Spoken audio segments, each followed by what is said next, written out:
Assalamualaikum warahmatullahi wabarakatuh. Halo sahabat Prima, perkenalkan nama saya Amanda Aprilia dengan NIM 220392. Saya dari kelas manajemen RA7 dari semester 4. Tujuan saya membuat video ini adalah untuk memenuhi tugas mata kuliah saya, yaitu mata kuliah Perilaku Keorganisasian yang diampu oleh Bapak Abdul Wahid Al-Fariji, SEMM CPM.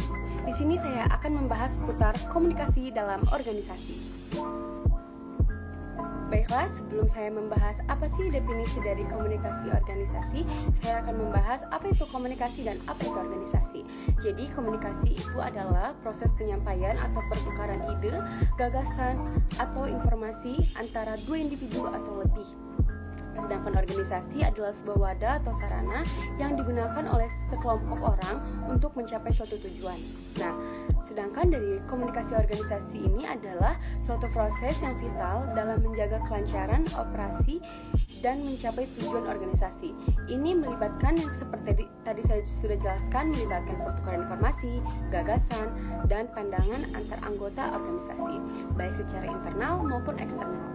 Komunikasi organisasi dapat melibatkan berbagai metode seperti pertemuan tatap muka, email, papan pengumuman, konferensi video, dan melalui media sosial. Terdapat beberapa jenis komunikasi organisasi seperti komunikasi horizontal, komunikasi vertikal, dan komunikasi diagonal.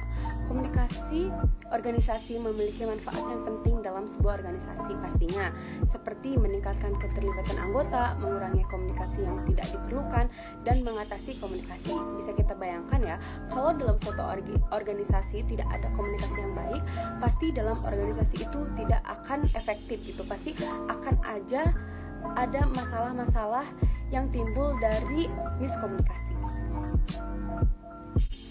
Baik teman-teman, setiap hal pasti ada tujuannya, begitupun komunikasi organisasi. Jadi tujuan komunikasi organisasi ini adalah untuk mewujudkan hubungan kerja yang baik, meningkatkan produktivitas, menyampaikan pesan secara jelas, menghindari kesalahpahaman, memotivasi karyawan, dan membangun kepercayaan antar anggota. Komunikasi organisasi ini digunakan untuk mengontrol dan mengevaluasi kinerja organisasi melalui komunikasi yang terbuka, transparan, dan manajemen dapat memantau kinerja anggota organisasi, memberikan umpan balik, dan melakukan evaluasi untuk meningkatkan efisiensi dan efektivitas organisasi. Ada dua bentuk komunikasi dalam organisasi. Yang pertama yaitu verbal dan yang kedua itu non-verbal. Verbal di sini adalah komunikasi yang menggunakan kata-kata baik secara lisan maupun tulisan. Komunikasi verbal paling banyak dipakai dalam hubungan antar manusia. Dalam hubungan antar manusia untuk mengungkapkan kayak perasaan, emosi, pemikiran, gagasan, fakta, data, dan informasi, serta menjelaskan saling bertukar perasaan dan pemikiran, saling berdebat dan bertengkar. Sedangkan komunikasi nonverbal ini adalah komunikasi yang berbentuk isyarat, yang bukan kata-kata. Jadi, komunikasi nonverbal ini bisa kita sebut dengan silent language. Melalui komunikasi nonverbal, kita bisa mengetahui emosional seseorang, apakah sedang bahagia, marah, bingung, atau sedih. Kesan awal kita mengenal seseorang sering didasarkan pada perilaku nonverbalnya, yang mendorong kita untuk mengenal lebih jauh. Baiklah, yang selanjutnya saya akan menjelaskan faktor-faktor yang mempengaruhi komunikasi organisasi. Terdapat 4 faktor yang akan saya jelaskan. Yang pertama yaitu karakteristik individu, yang kedua budaya organisasi, yang ketiga gaya komunikasi manajerial, dan yang keempat ada gaya komunikasi pemimpin. Yang pertama saya akan menjelaskan karakteristik individu. Karakteristik individu seperti gaya komunikasi, preferensi dalam menerima dan memberikan informasi, dan kepercayaan diri dapat mempengaruhi interaksi komunikasi di dalam organisasi. Yang kedua yaitu budaya organisasi. Budaya organisasi ini mencakup nilai-nilai, norma, dan keyakinan yang mempengaruhi bagaimana komunikasi dilakukan. Budaya yang terbuka dan mendukung komunikasi yang transparan akan menciptakan lingkungan di mana anggota merasa nyaman untuk berbagi informasi. Yang ketiga adalah gaya komunikasi manajerial. Gaya komunikasi manajerial terbukti memiliki pengaruh parsial terhadap komitmen organisasi, khususnya di sektor jasa, di mana karyawan sangat dipengaruhi oleh manajer si karyawan itu sendiri. Yang keempat ada gaya komunikasi pemimpin. Gaya komunikasi pemimpin dari pimpinan organisasi yang memiliki dampak besar pada budaya komunikasi organisasi. Pemimpin yang terbuka, jujur, dan mendukung akan menciptakan lingkungan di mana anggota merasa dihargai dan didengar. Dalam komunikasi organisasi terdapat 5 ruang lingkup. Yang pertama ada komponen komunikasi, di mana ruang lingkup ini meliputi komponen-komponen dasar dalam proses komunikasi organisasi, seperti pengiriman, pesan, penerima, media, encoding, decoding, respon, umpan balik, dan gangguan. Yang kedua ada proses komunikasi. Ruang lingkup ini mencakup proses-proses yang terjadi dalam komunikasi organisasi. Proses komunikasi dapat dibagi menjadi 2 juga, yaitu proses primer komunikasi, yaitu komunikasi yang terjadi langsung tanpa melalui media, dan proses sekunder, komunikasi yang melibatkan media seperti memo internal, email, konferensi jarak jauh. Yang ketiga ada struktur dan fungsi organisasi.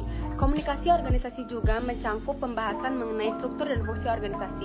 Hal ini meliputi hubungan antar manusia, komunikasi, dan proses pengorganisasian serta budaya organisasi. Yang keempat ada penciptaan dan pertukaran pesan. Komunikasi organisasi melibatkan proses penciptaan dan pertukaran pesan antara komunikator atau pemberi pesan dan komunikan, penerima pesan.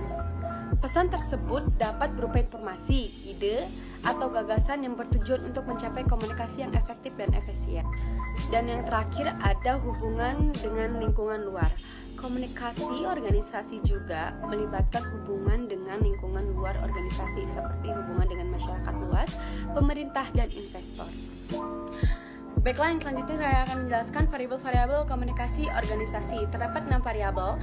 Yang pertama yaitu variabel sumber atau komunikator. Variabel sumber mencangkup pihak yang menjadi komunikator atau pengirim pesan.